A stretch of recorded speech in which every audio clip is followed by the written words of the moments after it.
Bonjour à tous, bienvenue dans cette nouvelle vidéo. Je suis ravie de vous retrouver à nouveau et aujourd'hui je vous propose qu'on fasse un petit bilan créatif de ce que j'ai fait en février. Il y a pas mal de choses, j'ai une petite panière à côté de moi, il y a du crochet, du tricot et de la couture. Ça c'est des choses que vous verrez, je pense, à peu près tous les mois. Il y a 2-3 activités annexes dont j'ai envie de vous parler pour aussi avoir des retours et des conseils. Et j'ai 2 fails. Je me suis dit que j'allais rajouter quand il y avait des ratés, qu'on en discute ensemble, parce que là il y a un raté de patron et un raté sur un produit, donc je m'étais dit que c'était pas mal qu'on échange. Peut-être que vous aurez des conseils aussi, ou peut-être que ça vous évitera de faire les mêmes erreurs que moi. Je vous propose qu'on débute avec le tricot ce mois-ci. Alors, en février, j'ai tricoté 3 projets. Donc le premier que je vais vous montrer, c'est cette petite chaussette, qui est d'ailleurs assortie à mon pull. Ça fait un petit moment que j'avais envie de tricoter des chaussettes. J'avais commencé à en faire une l'année dernière, mais je me suis payé une grosse tendinite parce que j'ai voulu aller hyper vite et que sur les toutes petites aiguilles, je les ai tricotées en aiguille de 25. Je me suis fait mal. Donc j'avais un peu laissé de côté, mais ça faisait un petit moment que ça me travaillait. Donc du coup, j'ai repris, mais en faisant qu'une dizaine de rangs par jour pour ne pas justement me faire mal.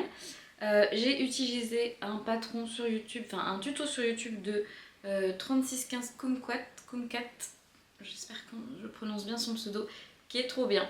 C'est un pas à pas, franchement, moi qui n'avais jamais fait de chaussettes, ça s'appelle les chaussettes à la vanille. Je sais plus comment j'ai découvert ce tuto, mais vraiment je le recommande pleinement. Ça a été hyper simple, enfin j'ai eu aucune difficulté.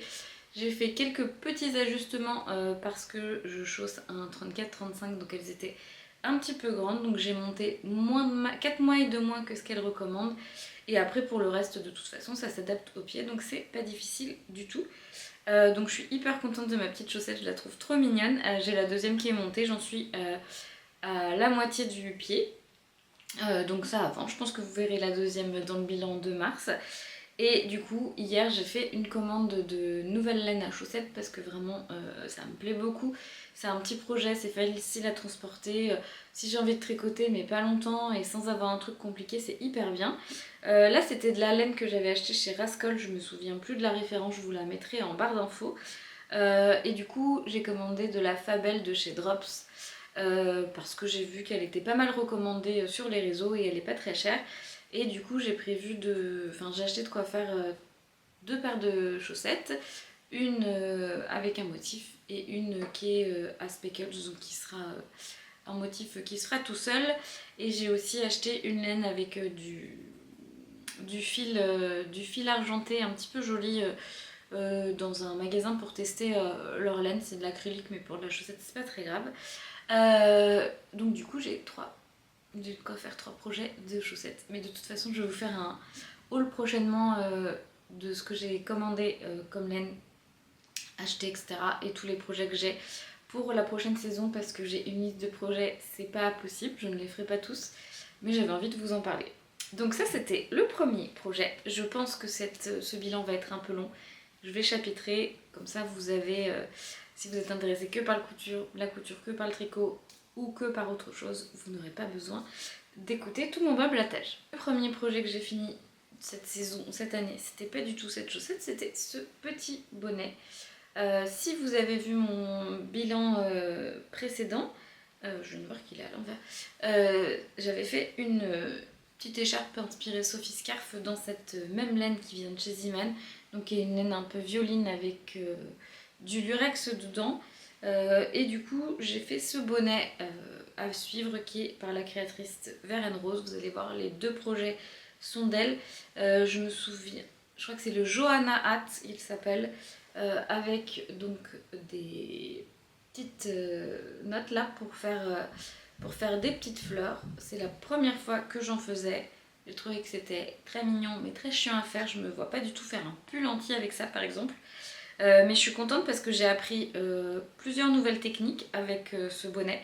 Et c'est ça que j'aime bien dans les petits projets comme ça, c'est que tu apprends des nouvelles techniques sur des petits formats sans que ce soit trop contraignant. Donc mon petit Johanna Hat, j'ai appris ça, j'ai appris à faire une bordure picot, Et j'ai appris une nouvelle façon de faire les diminutions dont j'ai complètement oublié le nom. Mais je trouve ça, je sais pas si vous allez voir, je trouve ça très très joli. Ça fait comme une petite étoile ou une petite fleur en haut, très joli. C'est mon deuxième parton de Vert and Rose et il y en a le troisième qui est juste à côté. J'avais acheté 3 patrons au mois de décembre, je crois. Elle avait fait une promo sur sa boutique et je l'ai découverte complètement par hasard dans mon feed Instagram. Je crois que je vous l'avais déjà dit la dernière fois. Et j'aime beaucoup son univers et c'est assez inclusif les tailles, donc ça c'est cool. Là j'ai fait, il est dispo en taille enfant et en taille adulte. J'ai fait la première taille en taille adulte et je n'ai pas fait de swatch. Vraiment j'y suis allée avec le fil que j'avais parce que je voulais un bonnet assorti à ma petite fausse Sophie Scarf. Au final il est un chouïa grand. Je ne l'ai pas bloqué parce que je le trouve un chouïa grand, donc j'ai peur qu'au blocage ce soit pire. Parce que ma Sophie Scarf elle s'est pas mal détendue, je l'ai portée pas mal et elle se détend. Mais en tout cas il est très mignon, je suis très contente. Donc là on est au mois de mars, il fait hyper beau, ça commence à se réchauffer même s'il fait encore un peu frais. Donc je pense que je vais pas beaucoup le porter, mais je suis très contente de l'avoir pour l'année prochaine. Et l'autre projet que j'ai à vous montrer, donc toujours chez Vert and Rose, c'est... Mais qu'est-ce que c'est que cette chose, me direz-vous? C'est une petite cagoule. Bon, je dis capuche parce que cagoule, moi qui suis née qui grandit dans les années 90, comment vous dire que voilà, pas ouf, mais j'ai fait cette petite cagoule avec de l'aïcord tout du long, de la bordure, de la petite dentelle là, avec un point pareil que j'ai appris, c'est le double central decrease, je sais pas comment on dit en français. J'avais jamais fait ça et en fait je trouve que ça fait une super jolie diminution, vous allez voir juste là, en fait je trouve que c'est très très joli. Donc le point, vous voyez, c'est une petite dentelle. Il y a 2 tailles, j'ai fait la plus grande taille parce que j'ai regardé les fiches Ravelry et il y a plusieurs personnes qui disaient que faire la grande taille permettait de pouvoir mettre sa queue de cheval et ça je trouve que c'est pas mal. Pour le fil, j'ai utilisé du fil qui était dans mon stock depuis 4 ans, qui est un mix de faux mohair et de laine acrylique pas très épaisse. Franchement, j'avais plus les étiquettes, enfin c'était vraiment... je me suis dit qu'au niveau de l'échantillon ça devrait le faire et ça l'a fait. En tout cas, je suis très contente de ce petit projet. Je l'ai fait en 15 jours, on va dire, en faisant d'autres choses à côté. Et en fait, ce que je voulais avec cette espèce de capuche cagoule là, c'est avoir quelque chose que je puisse mettre avec mes manteaux qui n'ont pas de capuche. Parce que j'ai plein de manteaux, j'adore coudre des vestes et manteaux. Le problème qui se présente face à ça, c'est que il fait très moche cet hiver chez moi. Enfin, en fait, ça fait genre des mois qu'il pleut et même l'été dernier, il a pas fait hyper beau alors que pourtant j'habite dans une région qui est normalement très ensoleillée, à côté des plages. Enfin bon. Et du coup, cette année, j'ai traîné tout l'hiver avec ma vieille parka kaki du commerce qui est en plus abîmée parce que c'est le seul manteau que j'ai qui a une capuche. J'ai cousu une parka dont je vous ai déjà parlé, dont en la mettant, je suis toujours pas contente. C'est vraiment le projet où je vais pas y arriver, je crois. Mais du coup, pour pouvoir mettre mes manteaux, je m'étais dit que j'allais faire cette petite capuche parce qu'en fait, elle fait un snood quand elle n'est pas montée en capuche, donc elle tient chaud au cou. Et quand on la remonte parce qu'il pleut pour aller entre mon bureau par exemple et ma voiture au parking ou quand je fais des courses, c'est parfait. C'est pas imperméable mais ça suffit, ça permet juste de se protéger un peu. Donc ça me plaît bien. Et le côté snood capuche, je le trouve pas mal en balade aussi. J'aime bien faire des grandes balades le dimanche à côté de chez moi, j'ai pas mal d'espace vert. Et sauf que des fois il fait froid, mais en cours de route il fait chaud, mais il y a un petit coup de vent donc je suis un peu sensible de la gorge donc j'aime bien me protéger. Donc je trouve que c'était un bon compromis parce que je peux le descendre si j'ai trop chaud la tête, il y a un coup de vent je peux le remonter, ça protège les oreilles. Et c'est pas emprisonnant comme une cagoule des années 90, n'est-ce pas? Donc voilà, 3 petits projets pour le mois de février. Je suis assez contente parce que en 2024 j'ai pas beaucoup tricoté, j'avais un peu perdu mon mojo tricot, enfin la deuxième partie de l'année j'avais perdu mon mojo tout court en fait, c'est pour ça que vous m'avez pas trop vu. Et là depuis j'ai repris au mois de novembre, là en fait en gros quand il a recommencé à faire froid, j'avais trouvé une laine sympa et j'ai fait un truc et puis après je me suis jamais arrêtée. Et là j'étais en train de dire j'ai fini 5 projets en 2 mois. Donc le gilet bleu que je vous ai montré, la Sophie Scarf et ces 3 là. Donc certes c'est des petit projet, mais moi je suis hyper contente de retrouver cette créativité en tricot. Bon, le problème c'est que j'ai dit que je n'achetais pas de laine et que je tricotais ce que j'avais dans mon stock. Mais bon, hier j'ai acheté de quoi faire 3 pulls. Tout va bien, mais j'avoue que j'ai eu trop d'inspiration. Là, j'ai plein de choses que j'ai enregistrées sur Instagram, donc ça fera l'objet d'une autre vidéo parce que voilà, j'avais envie de vous parler de tout ça. Je vois que je parle déjà depuis un quart d'heure, donc cette vidéo va être beaucoup trop longue. On va faire une petite parenthèse crochet. Il y a un projet, c'était l'anniversaire de ma nièce début février. On l'a fêté mi-février. Elle a eu 3 ans et elle est hyper fan du dessin animé Bluey. Et genre, elle est trop fan. Et du coup, je me suis dit que j'allais lui faire une pluche de Bluey. Et que plutôt que faire un petit amigurumi grand comme ça, j'allais lui faire une grande peluche avec du fil chenille assez épais. J'ai commandé du fil chenille de la marque Avril parce que j'essayais d'en trouver un pas trop cher parce qu'il faut quand même pas mal de fil. Dès que le fil chenille épais, on est vite à 6 € de la pelote. Et j'ai utilisé 5 pelotes parce qu'il me fallait en gros 4 couleurs différentes et la couleur principale il m'a fallu une pelote écart en gros. Bref, et donc ce patron, je vous remettrai le nom de la créatrice parce que je l'ai oublié, c'est un patron en espagnol, je ne parle pas un mot d'espagnol, donc Google Trad a été mon ami, mais je trouvais pas d'autre chose qui me plaisait, donc au final la pluche elle doit faire 35 cm de haut.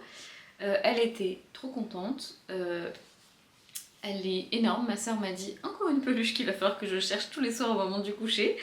Mais voilà, elle était contente. Moi c'est pas du tout mon projet préféré de crochet que j'avais fait.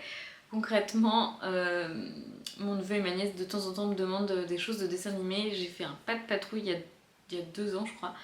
C'était la pas de patrouille mais avec un moment il y a des choses en aiguille. En crochet 1,25 je n'en pouvais plus, mais bon, mon neveu était tellement heureux que après coup ça valait le coup. Et c'est pas mon truc préféré de faire des amigurumi dessin animé. J'adore faire des amigurumi. Je crochette très peu de vêtements. Enfin là j'ai un crochet en vêtements, mais en gros c'est vraiment très rare. Et du coup je fais souvent des choses pour les enfants de mon entourage. Et du coup voilà, ils sont très contents. Je pense que mon neveu va m'en demander un aussi. Mais pas mon projet préféré. Je trouve que la grosse laine chenille, j'aime bien le côté tout doux, j'aime bien le côté brillant, mais c'est moins joli au niveau des détails, c'est moins fin. Après c'est le jeu, mais le plus important c'est qu'elle ait été contente. Donc c'était le seul projet crochet du mois, parce qu'après j'en avais ras-le-bol et je n'avais pas du tout envie de faire un autre projet crochet, j'ai préféré tricoter. Et maintenant nous allons passer couture. Et là j'ai pas mal de choses, je suis assez contente de ce que j'ai fait. Vanessa, si tu regardes cette vidéo, c'est le moment de couper. Il y a des cadeaux de naissance pour ta fille. J'ai pas envie que tu les vois avant de recevoir le colis. Donc, pour commencer, je vais vous montrer. J'ai une de mes amies qui a eu un bébé début janvier. Le problème, c'est que ça fait 2 mois qu'elle est née et que j'ai toujours pas envoyé le colis parce que j'ai 25 idées à la minute et j'arrive pas à finir son colis. J'ai acheté des livres, j'ai acheté des jeux, j'ai cousu des choses, j'ai encore 2 autres projets qui sont en cours dans l'atelier. J'arrive pas à m'arrêter en fait. Je suis tellement contente qu'elle a eu ce bébé, ça fait tellement longtemps qu'on en parlait que c'est un sketch. Donc je vais vous montrer les 2 projets qui sont finis. Donc c'est une petite fille, elle s'appelle Lou, et mon amie Vanessa et moi on n'est pas trop fans des cadeaux hyper genrés, genre le rose pour les filles, le bleu pour les garçons. Et elle a pas dit le sexe du bébé jusqu'à la naissance. Donc moi j'avais dit que de toute façon je ferais pas un truc très genré, mais je ferais un truc un peu mignon mais pas bébé. Et au début je voulais partir dans des tons de vert un peu vert sauge parce que c'est la couleur préférée de mon amie et je sais qu'ils ont acheté pas mal de matériel de puériculture dans ces couleurs là. J'ai pas du tout trouvé ce que je voulais en fait. Au début je m'étais dit que j'allais trouver un petit coton fleuri trop mimi, pas du tout. Et après dans les tissus enfantins c'était vraiment pas du tout ce que j'avais envie. Mais j'ai trouvé cette petite cotonnade là qui est un petit peu bleue avec, je vais vous montrer, des petits fraisiers et des petites abeilles. Et je trouve que c'est très mignon en fait. Ça fait enfant mais ça fait pas bébé. Enfin ça fait pas... Enfin comment dire, ça fait enfant bébé mais...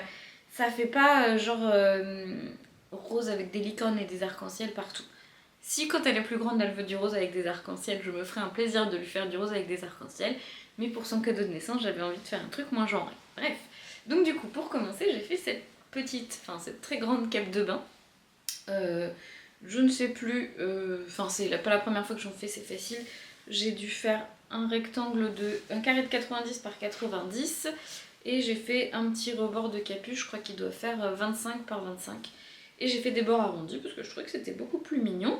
J'ai rajouté un petit passepoil doré et j'ai écrit son nom à la Cricut avec une petite police que je trouve mignonne. Et avec le recul, je me dis qu'elle fait un chouïa Martine cette peluche.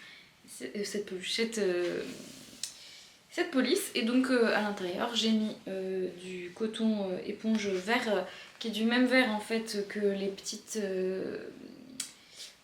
les petites branches des fraisiers. Je trouvais ça assez mignon. Au début, je m'étais dit est-ce que je mets du rouge, mais je trouvais que ça clashait un peu trop. Du coup, je l'ai fait très grande parce que vraiment là, elle fait 1 mètre de haut. Mais je me suis dit que ça, c'était un truc qu'elle pourrait utiliser longtemps. Et que c'était pas la peine de faire une taille nourrisson. En fait, là, elle aura de quoi bien l'emmitoufler. Et en grandissant, elle pourra continuer à s'en servir. Et tous les gens à qui j'ai fait des capes de naissance de bain, là, m'ont dit que c'était très bien d'avoir justement un truc assez grand qu'ils peuvent utiliser longtemps. Donc je suis hyper contente de ce petit truc, c'est un petit projet, ça prend pas longtemps. Mais je lui avais demandé un peu de quoi elle avait besoin parce que je voulais pas non plus partir dans 50 projets qu'elle allait pas utiliser ou qu'elle avait déjà, parce que je sais qu'en plus ils ont fait attention à acheter pas mal de choses en seconde main, etc. Donc pour les bébés, même si j'ai souvent plein d'idées, j'aime bien même demander aux parents leurs besoins et leurs envies avant de me lancer. Bon, il y a 2 autres trucs que j'ai prévu de faire qui sont ni des besoins ni voilà, mais parce que ça me fait trop plaisir. Je vous en parlerai après. Le deuxième petit truc que j'ai fait pour cette petite, c'est un protège carnet de santé comme ça. Voilà, c'est pareil, c'est tout bête, donc il est comme ça. J'ai repris le petit tissu frais, j'ai repris le petit passepoil, j'ai mis son nom. En bas, c'est une petite cotonnade, pareil, dans les mêmes tons de vert foncé qui rappellent les branches. À l'intérieur, il y a des petits rabats. Comme ça, on peut glisser le carnet de santé, mais aussi les papiers. Et pour la fermeture, j'ai fait des petits nœuds parce que je trouvais que c'était choupi. Ça a rajouté une petite touche un peu mignonne. Donc voilà, ça se ferme avec un petit nœud. Je pense que ça va être très mignon. C'est pareil, c'est un cadeau que je fais souvent. C'est hyper rapide à faire, ça passe les chutes, ça sert beaucoup. J'en ai fait à plusieurs copines qui m'ont toutes dit qu'en fait elles s'en servaient tout le temps. Je suis en train de me dire, est-ce que j'ai fermé? Non, je l'ai pas refermé, regardez. Faut que je le referme après avoir tourné. Parce que ça, sinon je ne lui envoyais pas fermer, ça m'est déjà arrivé avec une copine. Mais bon, je lui avais remis en main propre, donc elle m'avait donné un fil, une aiguille et je l'avais refermé. Mais voilà, ça c'est un petit cadeau hyper facile à faire que je fais régulièrement pour les naissances parce que ça fait toujours plaisir et ça sert. Et il me reste du tissu, donc je suis en train de lui faire un petit bloomers d'été qui va être trop choupi. Et en fait, je suis en train aussi de lui faire une petite peluche chat trop mignonne. Donc il faut vraiment que je finisse ça pour lui envoyer parce que j'en ai pas pour longtemps mais je procrastine. Enfin j'ai 50 idées à la minute donc je n'avance pas. Ensuite je vais vous montrer cette petite robe dont on reparlera tout à l'heure dans la rubrique fail parce que celle-là elle est bien mais il y a eu du moins bien. C'est cette robe dans le biais, dans une viscose un peu terracotta, à fine bretelle toute simple. C'est une robe d'un patron gratuit de Cindy, du dressing de Cindy qui s'appelle Vas-y, que j'avais téléchargé quand elle l'a sorti. Et en fait j'avais une soirée années 90 avec mes copines et du coup je voulais une petite split dress à mettre par-dessus un t-shirt blanc. J'avais fait des space buns, j'avais mis des pinces à cheveux improbables. Et donc du coup j'avais ce patron de robe à bretelles très basique. Je l'ai un tout petit peu retravaillé parce que j'aimais pas le décolleté du devant. Il était un petit peu triangulaire et moi je voulais un arrondi. Donc je l'ai cousu en taille je sais plus quoi. Donc bon, je vais vous parler du fait en même temps en vrai parce que sinon ça va être trop compliqué. En gros à la base je voulais la faire en satin parce que je voulais une robe satinée, enfin vraiment trend d'années 90 quoi. Je sais pas si vous voyez mais les robes en satin années 90 ça se faisait beaucoup. Donc j'ai pris cette petite robe, j'ai acheté un satin pas très cher parce que c'était pour une soirée, je savais pas comment ça allait se mettre, un peu violet comme ça, couleur trop belle. Je l'ai coupé en 46, ma taille habituelle. Normalement ça se coupe dans le droit fil et là je l'ai coupé dans le biais. Donc je savais qu'il y aurait un peu d'aisance. Je me suis dit c'est pas grave, je préfère la couper un peu trop grande et je ferai des ajustements. Sauf que j'ai eu 2 problèmes. En fait c'était immense, mais immense. Il fallait que j'enlève genre 10 cm de chaque côté. pour que ça m'aille. C'était vraiment un carnage. Donc je l'ai démonté plusieurs fois, mais au final en fait ça allait plus du tout. En plus, quand je l'ai essayé en me disant bon après au pire c'est pour une soirée, si elle est pas nickel chrome c'est pas grave. Sauf que le satin il colle, il est électrique. Et j'ai d'autres vêtements en satin synthétique que je porte tout le temps. Genre j'ai une jupe dans le biais, je la porte tout le temps.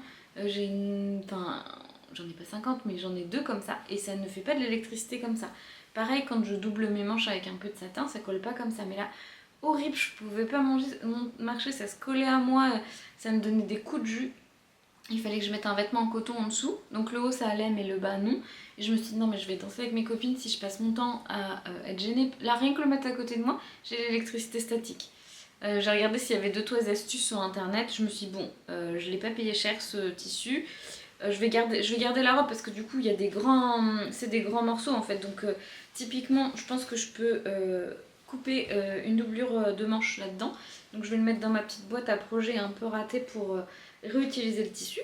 Donc je ne sais pas si c'est une erreur de patronage, si c'est le fait d'avoir coupé dans le biais. Bon, je pense qu'il y a peut-être un peu des deux, mais j'ai complètement retravaillé le patron. En gros j'ai pris toutes les mesures que j'avais modifiées et j'ai redessiné le patron, mais pour vous dire, sur le tableau de taille je faisais à 46. Au niveau de la poitrine j'ai gradé au niveau du 40 et je suis bien. Et au niveau de la taille j'ai gradé jusqu'au 36. Alors certes j'ai coupé dans le biais, mais je pense que quand même elle taille très grand. Donc si jamais vous avez envie de faire cette robe, parce qu'en soi une fois finie elle est mignonne, faites une toile. Et sous-taillez peut-être. Au final celle-là je suis très contente parce qu'elle tombe bien. Elle a un joli tombé, mes copines m'ont dit ah c'est trop joli le mouvement. Elle est très simple. Et je me dis que ça sera une robe que je pourrais remettre très facilement en fait au beau jour là. Alors peut-être pas pour les travailler parce que j'aime pas mes bras, donc je n'aime pas mettre des petites bretelles comme ça, je suis pas très à l'aise. Mais pour aller à la plage, pour traîner quand il fait très chaud, etc., je pense que ce sera très bien. Donc au final je suis très contente de l'avoir, c'est un coupon de viscose en plus, je vous ai pas dit c'est passé dans 1,50 m. C'est un coupon de viscose que j'avais dans mon stock depuis au moins 3 ans et j'ai dit je rachète pas de tissu. Et au final en fait j'aimais bien la couleur mais je savais jamais quoi faire dedans. Je m'étais dit une blouse, un machin, et finalement cette petite robe là elle est très mignonne. Donc je me dis que j'ai bien fait de faire comme ça. Mais ne faites pas comme moi et partez à l'aventure complètement. Sur les patrons comme ça, en réajustant n'importe comment. Au final voilà ça se finit bien, mais je veux bien vos retours si vous avez testé ce patron et plus globalement d'autres patrons de Cindy, parce que j'ai fait imprimer, elle a sorti un patron gratuit, je vous en ai parlé dans mes projets 2025, qui est un des prochains projets que je vais coudre. Et je me dis qu'avant de me lancer, j'aimerais quand même bien savoir si ça passe. Enfin, si ça taille grand et qu'il faut que je sous-taille, parce que j'ai pas du tout envie de toiler, vraiment, je déteste toiler. Mais je pense que de toute façon, je vais mesurer par rapport à mon jean préféré comment il tombe au niveau de la fourche et au niveau de la taille, et je ferai des ajustements s'il faut. Mais voilà, un très long discours sur cette petite robe. Et ensuite j'ai 2 autres projets à vous montrer en couture, qui sont la variation d'un même projet, qui est le gilet Ladac de l'Atelier des Gourdes. L'Atelier des Gourdes a organisé un concours où elle offrait le patron et le cours de ce gilet, qui a une option doublée et une option gancée. Et en fait j'avais vu plusieurs choses qui m'inspiraient, dont une dont je vous ai parlé dans mes projets couture. C'était de faire un petit gilet inspiré par la collection Balzac par Liberty. Donc le voici. Donc c'est un gilet matelassé. La collection Balzac, il y a des manches, mais moi du coup comme j'avais ce projet de gilet, je me suis dit que c'était l'occasion, et que j'ai doublé avec un coton fleuri. Et il a 2 nœuds pour le fermer, donc c'est exactement comme ça que se ferme également la veste Balzac. Je vais vous le montrer porter, de toute façon ce sera beaucoup plus simple. J'ai fait des petites poches plaquées, c'est pareil dans le patron il y a option poche plaquée ou poche passepoilée. Je l'ai fait en taille 46. J'ai fait des ajustements au niveau des épaules, j'ai réduit la largeur des épaules parce que j'ai une petite stature. Et ma foi, écoutez, c'était un petit projet qui a dû me prendre 2 heures, qui est très rapide. J'aime bien le fait que je puisse le porter des 2 côtés. J'ai eu pas mal de compliments quand je l'ai porté au travail. Le côté kaki uni, ça va avec plein de choses. Et le côté fleuri, j'aime beaucoup. Je pense que je vais le porter pas mal là en mi-saison parce qu'il est fin. Donc ça fait une petite couche intermédiaire en début de journée, c'est pas mal. Donc écoutez, patron sympa, je sais pas du tout combien il est vendu par contre.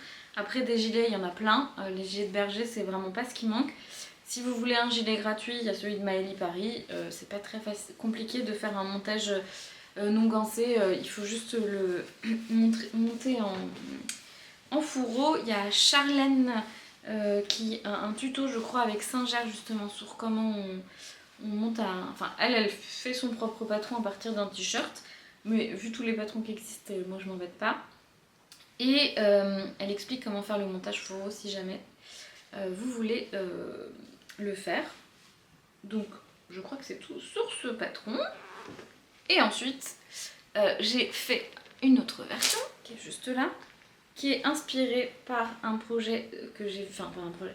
Par un vêtement de Monoprix. En fait pendant les soldes j'ai eu une pub sponsor, une story sponsor de Monoprix avec un gilet du rayon enfant.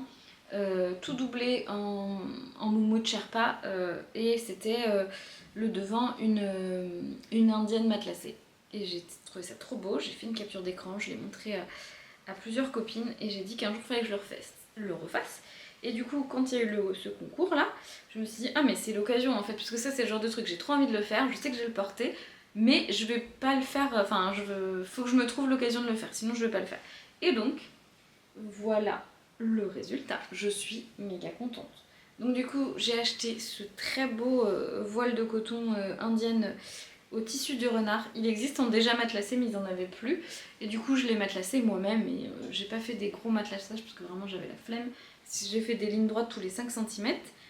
J'avais une chute de ce Sherpa hyper doux, hyper chaud, un peu élastique par contre, donc j'ai dû faire des petits ajustements en cours de route parce qu'il était un peu plus grand au final que le coton. Après c'est bien parce que ça permet de faire un petit retour, mais ça faisait des petites micmacs, mais bon ça j'ai l'habitude vu que je bidouille toujours mes patrons, il y a toujours des moments où il faut ajuster. Donc j'ai rajouté des petites fermetures avec des boutons en bois comme sur le modèle d'inspiration. J'ai pas fait de poche sur celui-là, je trouvais qu'il y avait déjà beaucoup de choses. Je suis hyper contente de cette petite indienne. J'ai pris le coupon faisait 1,80 m, j'avais besoin d'1 mètre, mais je l'ai pris. La fille elle me dit allez, je vous le fais un peu moins cher, vous prenez tout, je dis allez. Donc c'est une laisse d'1,10 m et j'ai utilisé je pense du coup 1,10 m facile parce que du coup j'ai pas pu couper en regard. Il me reste un morceau et j'ai vu un sac Longchamp que je trouve très joli dans une indienne.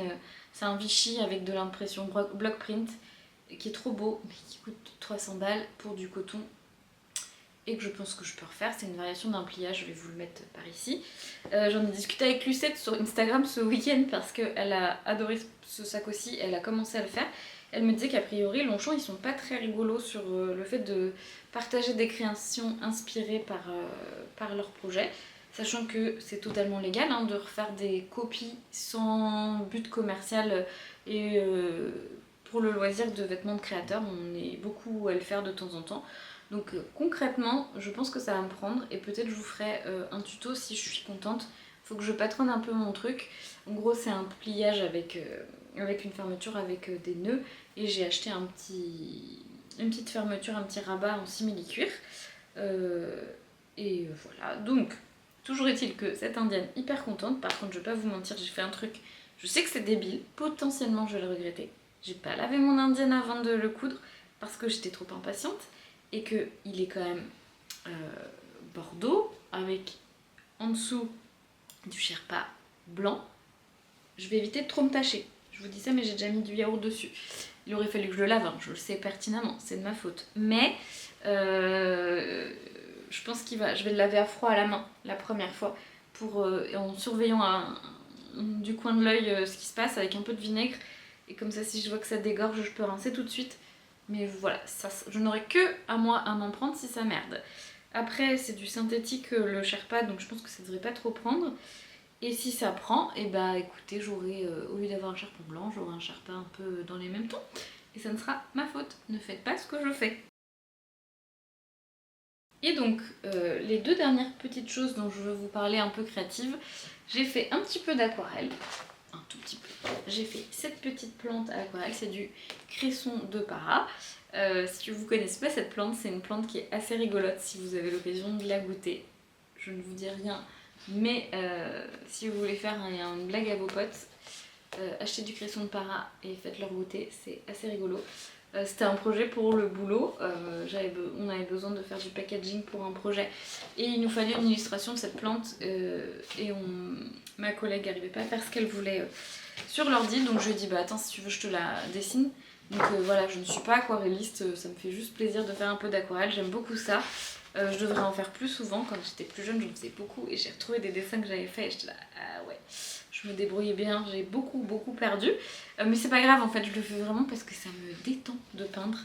J'ai fait des faire-part de naissance pour ma nièce où je lui avais dessiné j'avais dessiné les personnages à l'aquarelle, je les avais scannés et après j'avais fait toute la mise en page dans mes logiciels de graphisme. Mais en tout cas, ça m'a fait plaisir de faire ce petit projet et j'aimerais bien reprendre un peu l'aquarelle de temps en temps comme ça, prendre une feuille et me laisser porter. Donc je pense qu'il faudrait que je trouve un petit défi, quelque chose, je regarderai sur Pinterest ou je ne sais pas où, si je trouve pas un défi, genre un projet par mois, un truc, je sais pas, une plante, une fleur, un objet, peu importe, mais un truc qui m'oblige à, enfin qui m'oblige, pas qui m'oblige, mais que je me dise tiens à la fin du mois j'aimerais bien avoir fait ça. Là je suis en train de regarder mon vase de tulipes et je me dis que ça pourrait être très joli à peindre, il y a des jolies couleurs. Bref, petite parenthèse. Autre activité que j'ai essayé ce mois-ci, c'est la linogravure. C'est un truc que je veux apprendre depuis hyper longtemps. Donc c'est de la gravure sur de la gomme en fait, ça se présente comme ça. Avec ce qu'on appelle des gouges et en fait on enlève de la gomme pour créer du volume et que ça devienne un tampon. Enfin là j'ai fait des tampons, mais on peut faire de l'impression textile et on peut faire aussi de l'impression papier, mais pas en format tampon, c'est une autre technique. J'ai le matériel, mais je trouve que l'impression tampon pour débuter c'est pas mal. Ça fait longtemps que j'avais envie d'essayer, c'est un truc que j'ai déjà vu faire, j'ai travaillé en médiathèque pendant plusieurs années et on avait des artistes qui venaient régulièrement avec plein de techniques, c'est comme ça que j'ai appris la sérigraphie. Et la ninogravure, je trouvais ça chouette mais ça m'avait pas tenté au début. Et là en fait ça fait un petit moment que ça me travaille, mais vraiment un long moment que j'ai envie d'en faire. Et l'autre jour, je suis passée à Action, ils avaient sorti un kit de linogravure à 4 €. Il y a 7 gommes de différentes tailles, il y a des supports en bois pour coller les petites gommes une fois qu'elles sont finies, il y a les encriers et il y a les gouges. Et j'avoue que je me suis dit que pour tester, c'était pas mal. Donc c'est une catastrophe, hein. Voilà mes deux réalisations, une étoile et ce qui est censé être une feuille de mon CA. C'est la cata, je maîtrise pas bien ma gouge, mais c'est normal, c'est le début. J'ai compris le principe, mais je pense que déjà j'ai des gouges qui sont trop épaisses et que j'ai voulu commencer avec des trop petits motifs. Donc je pense que je vais aller en magasin de loisirs créatifs acheter une gouge beaucoup plus fine pour les petits détails, parce que là j'ai galéré et du coup j'ai fait des bêtises. Je vais regarder des tutos, parce qu'il y avait un petit tuto avec le kit action et en fait je l'ai suivi et finalement je pense que c'était pas exactement comme ça que j'aurais dû faire. Donc j'ai regardé quelques vidéos et je pense que je vais donc acheter une gouge plus fine et refaire des essais sur des formats peut-être un peu plus grands, parce que je pense que en fait je me suis dit je vais faire du petit pour pas gâcher, mais en fait j'y arrive, enfin c'est très fin donc plus dur quand on commence. Donc en tout cas j'ai très envie de continuer à apprendre cette technique, c'est pas très long quand on fait des petits trucs comme ça pour apprendre. Je trouve que ça détend, ça me coupe, j'aime trop. Et à terme, j'aimerais bien faire mon petit logo, enfin mon petit PSC, la paillette et coquillette, que je me suis faite. Et j'aimerais bien en faire un tampon textile pour pouvoir mettre sur mes créas et pouvoir mettre sur différents projets. Ça me ferait bien plaisir. Donc, à travailler. Peut-être qu'on en reparlera dans quelques mois quand je serai un peu plus efficace sur la linogravure. Si vous en faites, si vous connaissez quelqu'un qui en fait, et que vous avez des petits conseils, et bah je suis super preneuse. Et cette fois, c'est le dernier, je pense que je parle depuis longtemps, c'est un fail, un gros fail même. Je vous avais montré en story que je faisais de la peinture textile sur un sweat pour l'anniversaire de ma nièce. Le voici. Comme vous pouvez le voir, c'est pas du tout fini. Et en fait, je l'ai pas fini parce que je suis pas du tout contente du rendu. Et on m'avait posé la question en story, Est-ce que ça cartonne? Et oui, ça cartonne. J'ai acheté cette peinture-là, peinture textile, graines créatives. Je l'ai trouvée à la Fnac l'autre jour et j'avais une carte cadeau qui passait à la Fnac, donc je me suis dit que j'allais prendre celui-là. Et j'avais, c'est pas la première fois que j'utilise de la peinture textile parce que j'ai un lot de peinture textile qui pour le coup vient de chez Action. J'ai payé, je pense, tout le kit, le prix d'une petite bouteille et que j'ai utilisé plusieurs fois pour des petits détails et j'en étais très contente. Mais pour ma nièce, je voulais toujours des personnages de Bluey et j'avais pas du tout les couleurs qu'il me fallait. J'ai du noir, du blanc, enfin j'ai les couleurs primaires quoi. Donc je sais qu'en soi j'aurais pu faire des mélanges. Mais bon, je me suis dit c'est pas grave, je vais acheter mes petites peintures textiles, ça me resservira pour autre chose. Et en fait ça a cartonné, tellement cartonné que en fait ça a même abîmé le tissu en dessous. Vous voyez, la peinture elle est passée à travers. Ça s'est collé sur le support, j'avais mis je vais pas y arriver, un tapis auto-cicatrisant pour pas abîmer mon bureau et en fait ça a collé, ça a un peu déchiré le tissu. Donc j'ai pas l'impression pourtant d'avoir fait des gros pâtés de peinture parce que vous voyez il y a besoin d'autres couches. Donc pas hyper contente. Je sais pas si c'est que j'ai pas fait la bonne technique, si c'est que la peinture est pas de bonne qualité. Moi je connais plus la sérigraphie, je maîtrise bien la chose, mais alors là pas foufou. Donc si jamais vous avez déjà fait de la peinture textile et que vous avez des références ou des conseils, je suis preneuse également. Donc ce petit truc là, ce que je vais faire c'est que je vais le laver et je vais le donner à ma soeur pour que les enfants l'utilisent pour faire des activités dans le jardin, des trucs comme ça, parce que je veux pas le gâcher. Au final ce sweat ça serait dommage, mais comme ça quand elle veut leur faire des trucs où ils vont être dégueux, elle pourra mettre ce petit sweat là à ma nièce et ça marchera très bien, même si c'est un peu raté le dessin qui est dessus. Voilà, c'était mon bilan créatif de février. Comme vous pouvez le voir, 1, j'ai été très bavarde, 2, j'ai été très inspirée. Donc je vous remercie d'avoir regardé cette vidéo jusqu'au bout, si vous avez tenu jusqu'au bout. N'hésitez pas à me partager ce qui vous a inspiré dans mes créations, ce que vous avez fait en février. Je vous dis à très bientôt pour une nouvelle vidéo et je vous souhaite une belle journée.